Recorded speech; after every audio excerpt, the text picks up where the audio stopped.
We made it. Game week is here. We answer today your biggest Iowa football questions as we count down to kickoff. It's Hawkeye football season.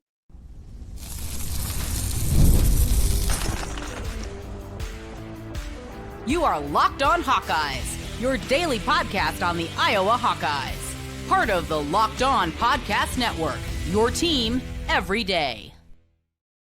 Hey, welcome in. I'm Trent Condon, and this is the Locked On Hawkeyes podcast. Thanks for making Locked On Hawkeyes your first listen every day. I've been covering the Hawkeyes for over 20 years on the radio here in the great state of Iowa, including currently you can hear me on the Iowa Sports Radio Network. We have stations in Iowa City, Cedar Rapids, the Quad City, Sioux City, along with our flagship 106.3 KXNO in Des Moines. You can hear me each weekday talking the world of sports and a lot of Hawkeyes from noon to 2. Today's episode of Locked On Hawkeyes is brought to you by FanDuel. Football season right around the corner. Visit the FanDuel app today and start planning your future bets now.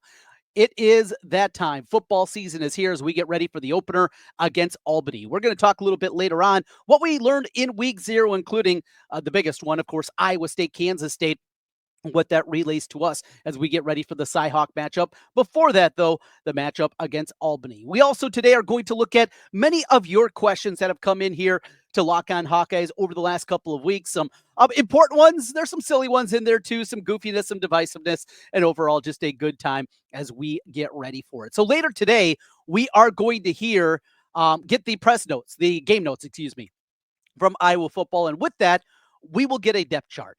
That is something that we are going to tackle deep in tomorrow's show because we have not got a depth chart in so long. Normally, we get one at Big Ten Media Days. Not the case this year. Normally, we a lot of times get it even the Friday before the opening week. So we get it, 8 days in front of the opener. Not the case anymore. And Kirk Ferentz has said there is a reason for that. And one of the main reasons that we don't get the same number of depth charts that we have in the past is, unfortunately, parents. Which is still crazy when we talk about college athletics to me. Like, I get it. I coach youth sports with my kids. They're 6 and 10. I cover high school sports and do a ton of it. And that's high school sports. But when you get at the collegiate level, the parental involvement comes as, I guess, a bit of a surprise to me. Maybe it shouldn't, though, right? They're still your kid. Even as they've moved on and they're an adult and playing collegiately, it's still something, and it's something that Kirk wants to stay away from, and that's the case on that front. But we will get to that, and of course, we will overreact because that's what we do with everything that we get into. But let's get into some of your questions that have come in here to Locked On Hawkeyes over the last few weeks, some of the different thoughts out there, and I think some real good ones. I've just picked out a handful. You can always hit us up on Twitter at Trent Condon is where you can find me. You can also find our account for the show at Locked On Iowa. Over there, you can find us, or you can just hit us up in the comments section on YouTube, and that's where a majority of these questions do come in. This one comes from Jim Romaine. Why do you dismiss Patterson out of hand? He did good work last year as the number 3. You have no good reason to be dismissive. He deserves better treatment from the likes of you. Jim, that's fair. Absolutely. And, what I've talked about Jazzion Patterson, the thing is, I guess I just don't see the same kind of upside that you see, I believe, with a Kamari Moulton.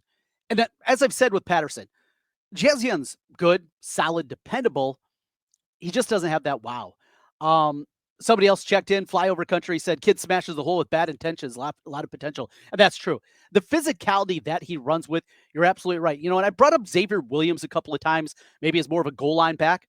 And maybe that's somebody we need to think about a little bit more in Jazzion Patterson in that role. Though he's not the biggest guy by any means, he does. He runs incredibly hard, and love that about Jazzion Patterson. So it's not a knock on Patterson more than anything. I just like the upside of some of the other candidates in the running back room.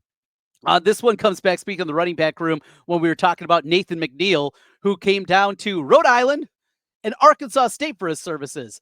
Kyle says, not very often you hear Iowa competing against no-name schools for a recruit. Seriously?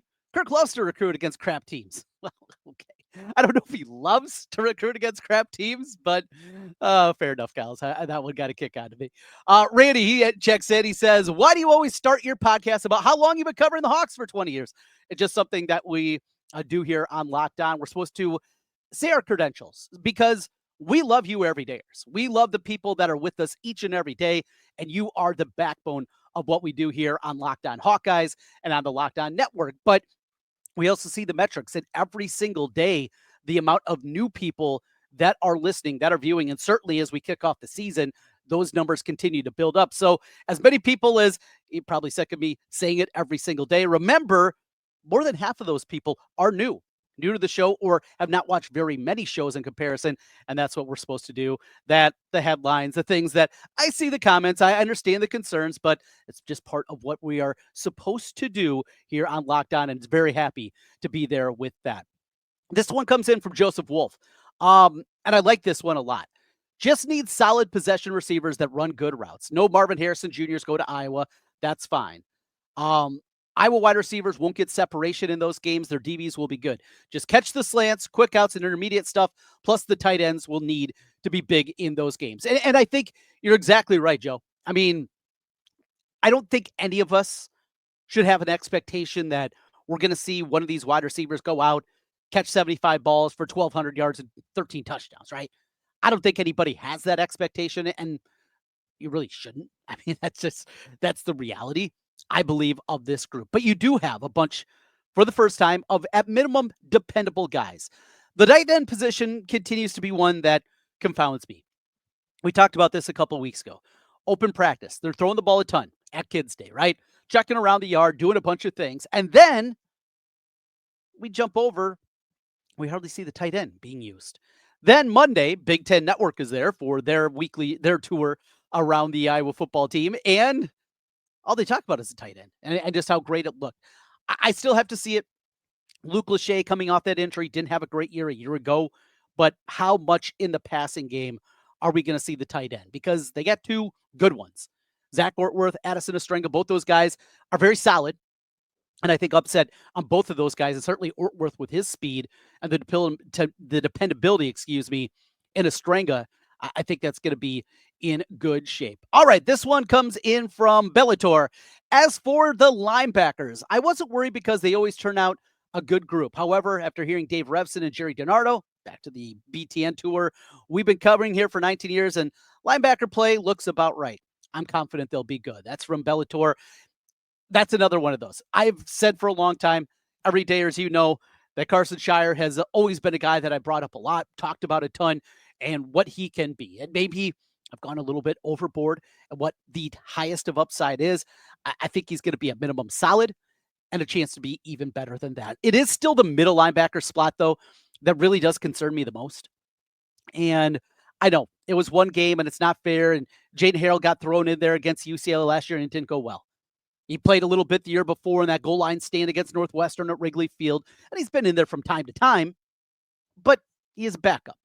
He was a backup, and making that leap forward, because what we've seen now the last 5 years of Jack Campbell and Jay Higgins, guys playing at an All-American level, that probably shouldn't be our baseline for expectation, but we've just had it so good at being a linebacker. That's where my concern is. Jaden Harrell, you got Montgomery behind him, and then, is it one of the young guys there? Linebacker play, we've seen a couple of years where it's dipped back. Now, normally, that's because of injury and because they've had to play guys earlier. I brought up when James Morris was thrown in there early in his career. There's been a couple of other times where you've seen that. I mean, you want to go way back. Watch when Fred Barr was doing it as a freshman compared to the guy that he built himself into as a senior. But overall, I think that's fair and definitely something that is a piece. So we're going through here and answering some of your big questions for Iowa football as you get ready for the season. It is game week, and we got a lot more of your questions. Again, you can send them in to us here at Locked On Iowa on Twitter, or at Trent Condon is where you can find me, or just hit us up in the comments section, and we will continue to do these from time to time. Mailbag continues as we roll through. Game week is here. This is Locked On Hawkeyes.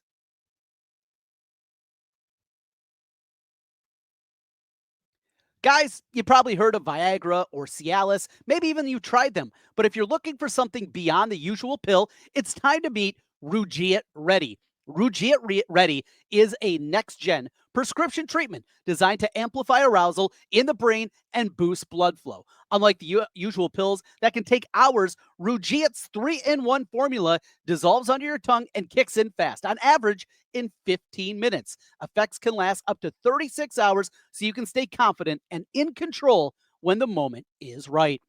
If traditional options haven't worked for you, Rugiet might be the answer. Over 150,000 men have already made the switch. Head to Rugiet.com/LockedOnCollege and use the code LockedOnCollege to get 15% off today. That's Rugiet.com, RUGIET.com/LockedOnCollege with the promo code LockedOnCollege for 15% off.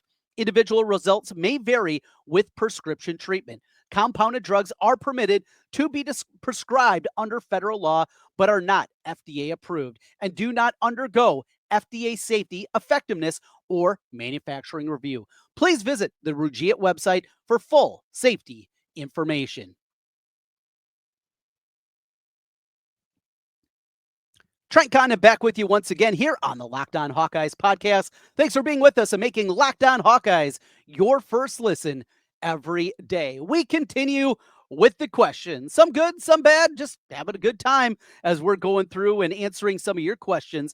I really like this one with Brandon Robbins. He asks, do you think he could be somewhat like a healthy Jewel Hampton? This was when we were talking about Nathan McNeil. That's a really good comp. Jewel Hampton, if you remember, before the injuries hit him, the physicality that he played with in kind of a smaller bundle, the shiftiness, and just the understanding of the running game, that's about as good of a comp, a healthy Jewel Hampton that I've heard for Nathan McNeil and seeing him out there at Kids Day and what we've been able to see out of him. This another one from Bellator said, seen pictures of Bryce George lined up at left tackle when he was playing at Ferris State. Not saying he played a lot, but he had played it some. He did, mostly right tackle there, and it does now sound like Bryce George. The likelihood is, unless injuries hit, we're going to see the Ferris State transfer lined up inside. It's going to be the guard position for him this season if he's going to be out there. Kirk brought up Rusty Feth, probably a pretty good comp there of what he's going to be able to jump in. Freedom Rings, love the show, appreciate that. Kelvin Fisher with another nice one as well. Thanks to you guys for the positives that are out there and what we have. Here's one.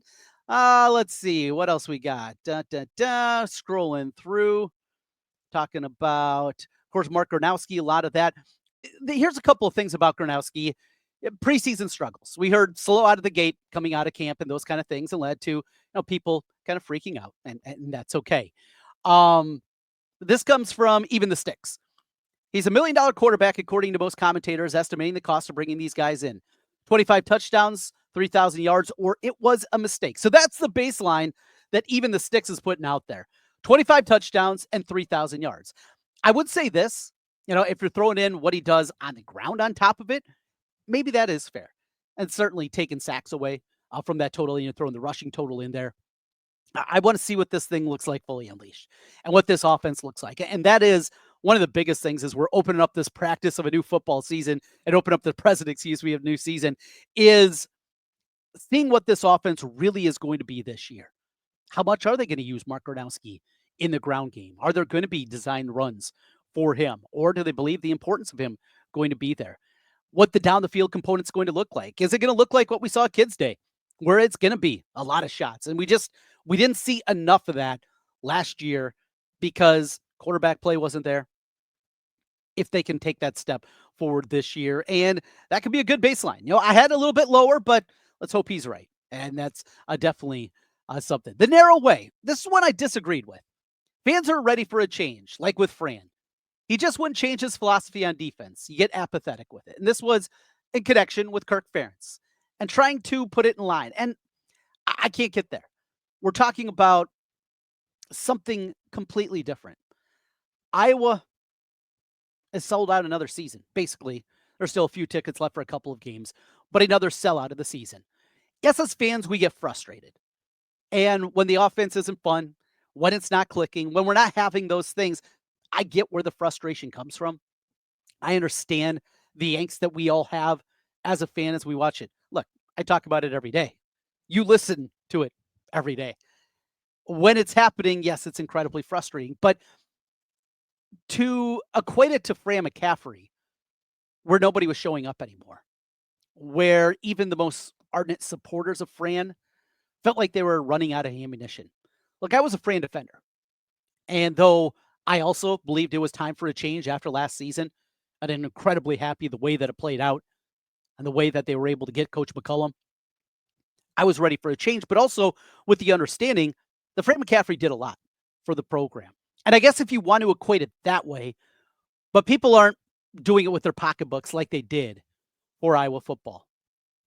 There's frustration, no doubt. People want to see more, but also remember, this Iowa football program's had a lot of success. And you look at year in, year out. If they can get back to a more competent level offensively, what else could come? Even in this newfangled Big Ten, I think that's where the excitement still can be. We continue here, Locked On Hawkeyes, getting some of your questions. This is from Brian Miller, said, is it TJ Hall hurt? Mentioned last week that he is back out there on the practice field. He was out for the open practice, was out, I believe, for another week or so after that, but he is going to be back out there. He was back last week. Kirk Ferentz talked a little bit about that. And TJ Hall is really important because, yes, Iowa needs multiple cornerbacks this year. You can't get through with just one or two.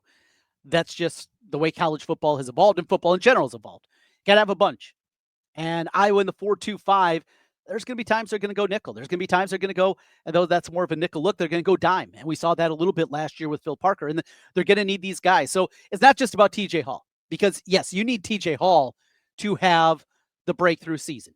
That standout senior year that we've seen so many times in the past where it all clicks, it all comes together, and we're not asking to be Deion Sanders, right? Locking down a side of the field. But I believe he's got to be a true number one. You got to see that this guy is our top guy. Then on the other side, Deshaun Lee, Shaheed Barrows, Jalen Watson continuing to ascend up. Those guys out there fighting for those 2 through 4 spots and what it's going to be. And you're going to need all of them, I'm going to believe, this season. But TJ Hall, not hurt anymore, or at least back at practice. Maybe that's a better way to say that. And that is something that definitely is something that is going to be an important piece this season because you got teams that can chuck it around this year and speed on the outside. You look at the way that Indiana plays. You look at Iowa State. They got Rocco Beck. He made some plays. We're going to talk a little bit more about that a little bit later on. You're going to have to take on Oregon and Penn State, a Penn State team that has completely revamped what they did in their wide receiver room. Nebraska thinks that they got receivers this year, and they went out and spent, and we'll see if they got some weapons now for Raiola. This schedule looks a lot different than it does in past years, and it doesn't because there's going to be teams that they're going to have to beat 34-30. There's going to be a game this year. If I was going to win it, they're going to have to do it in ways that they haven't very often recently. That's where we go with that. One more before we take our next time out. This is from Cody, and he says, very excited about this team. Could be the most talented since the 2002 team.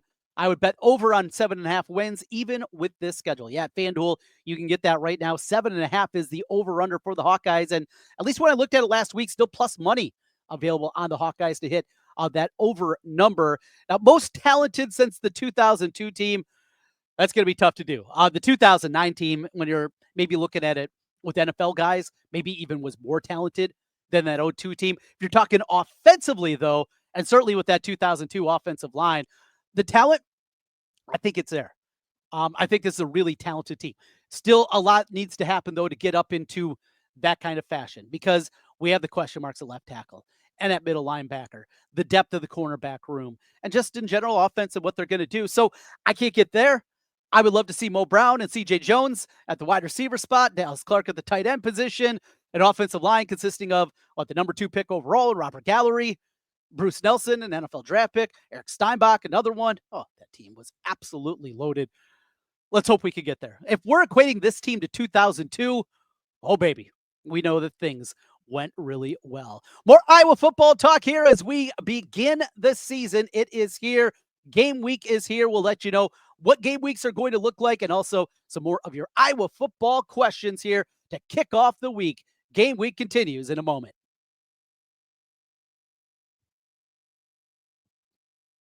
August 26th is officially FanDuel Futures Day, a brand new holiday for football fans who live for bold predictions and preseason hunches. For just 24 hours, FanDuel is giving you deals on NFL season predictions. So whether you're calling your MVP, eyeing a long shot division winner, or ready to crown your Super Bowl champ before week 1 even kicks off, this is your moment. You can take a flyer on the MVP race. Maybe you're a long-suffering Bears fan like I am, You want to take a shot on Caleb Williams. You want to take a different shot? JJ McCarthy. How about Vikings fans out there? Or, yes, you can go the other way and take one of the favorites like Patrick Mahomes in the MVP race. Now, as a Bears fan, I am excited to take a look at what this is going to look like in the division in the NFC North. How about this? Lions plus 160, Packers plus 240. The third betting choice is the Vikings at 3-1, or the long shot, the Chicago Bears at plus 550. This is what you're looking for and putting your division winners together to parlay a big ticket. Visit the FanDuel app today and start planning your future bets now, because Futures Day is one day and one day only. FanDuel, play your game.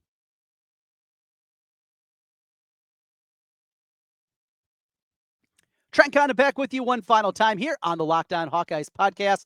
Thanks for being with us and making Locked On Hawkeyes your first listen every day. We continue with some questions. Before that, though, an important request. Locked On wants to hear from you.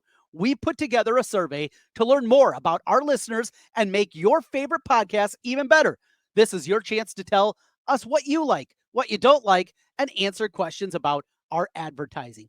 Go to lockedonpodcast.com/survey. lockedonpodcast.com/survey to get started. Everyone who completes a survey will be entered for a chance to win one of 10 $100 Amazon gift cards. Again, that's lockedonpodcast.com/survey. And you can find the link also here on the show notes. Thanks for helping us out. Thanks for helping me out as well today with some of your great questions and your comments. This one comes in from Freedom Rings 76. I'm a little worried about QB play, linebackers, and secondary as well. I have confidence our defensive line is going to make up for some of those deficiencies on the defensive side. Good teams will still expose our LB and secondary in space from the tackle to the sidelines with quick screen passes and crossing routes. Their speed and rub routes could kill us. Teams like Oregon, USC could give us headaches, and Iowa State. Really good point. And those are the questions that are there. I think the quarterback play is going to be better. It's on a big step forward from what we've seen. Linebacker, mentioned that one in secondary. So Freedom Wings, I'm with you on a lot of those. That underneath stuff too. Yeah, Indiana, Iowa State. Oh, it's going to tell a ton on this one. He mentioned that Indiana and Iowa State games will determine the season. I think that's fair. I think we look at the baseline of this team, and though I said maybe there is a little bit more separation than what we're used to, 8-4, 7-5, 9-3, 10-2, well, it could come down to those two games. I like Iowa in both the spots against Iowa State and against Indiana. I like the way that it sets up. Against the Hoosiers, I don't know if they can replicate it. And though I love Mendoza, their quarterback that comes in from Cal, they still get brought back a lot of weapons too. Something that may be overlooked in what they have at the wide receiver position. I just like Iowa better. And I think Kinnick's going to be the factor in that one. Remember, they got a big one the week before also, as they'll be taking on Illinois. And the Iowa State game. So if you watched it Saturday, you saw them really struggle, the Cyclones, with their offensive line. Got better, though, as the game went on. And by the fourth quarter, they were chugging downhill. Now, they also had some changes. And what was anticipated, their starting center was out because of an illness and didn't make the trip. So they had to shuffle some things along. But their tackle play looked pretty rough. So that means Max Llewellyn and Ethan Hurkett and Jose Epinesa and Brian Allen and Kenneth Merriweather, get ready to, young men, we're going to need you to make that happen. Because as Freedom Rings just mentioned, this defensive line very well can cover up some of these issues. They have to be great. The defensive line has to be great, and it goes to that component. It was also hard to take a whole lot out of that week 0 matchup with Iowa State because the field conditions were terrible. You had a rainy day. There were fumbles. It was also, August 23rd? And that's a part of it too. So there's that. And of course, we'll get ready for that. But we got a game before that. Couple more comments coming in here to Locked On Hawkeyes. Fitz more likely to be hired at Wisconsin. That's from Kelvin Fisher. Could see it. One thing that I didn't realize until I was throwing a little shade to our guy Ryan with Locked On Badgers is that buyout's $40 million to get rid of Luke Fickell up there. I mean, that's in today's environment, that is a big, big chunk of change. Another one from Kelvin. Allgaier will be playing next year, I guarantee. So if you haven't heard about Lucas Allgaier, we've talked about him a little bit. Kid from the St. Louis area. Hawkeye bloodlines. Dad was a football player a while back, and he's gotten a ton of buzz. And we kind of talked about last week the positivity that was handed down from Coach Ferentz as he was talking about Jack Dotzler and keeping him around for hopefully another season, as he's probably the heir apparent over at right tackle for Jennings Dunker if Trevor Lauk wins this job at left tackle and is running with it. But yes, Kelvin's right. Allgaier, boy, he comes up a whole lot, and that's going to be certainly an exciting one. Tom C., I don't understand all this left tackle talk. It just seems there's more to be worried about. It's one of many. We got to see it. I like Lauk. I think he's going to get there. What's it going to look like, though, in the beginning? That's something to keep an eye on. Certainly, Tom C., and what it looks like certainly in September because of those Iowa State and Indiana games and how important they're going to be. Charlie, no matter how the QB place is still going to be better, QB play is going to be better than Iowa's had in 8 years. Let's hope so. Oh, my. Oh, let's hope that is the case. Message board infighting. Halo is long, boys. JB, I got you. Couple more before we wrap up here. And here's one. Big dog.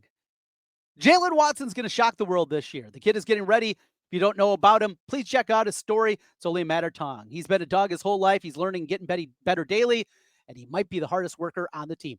I've heard nothing but great things about Jalen Watson.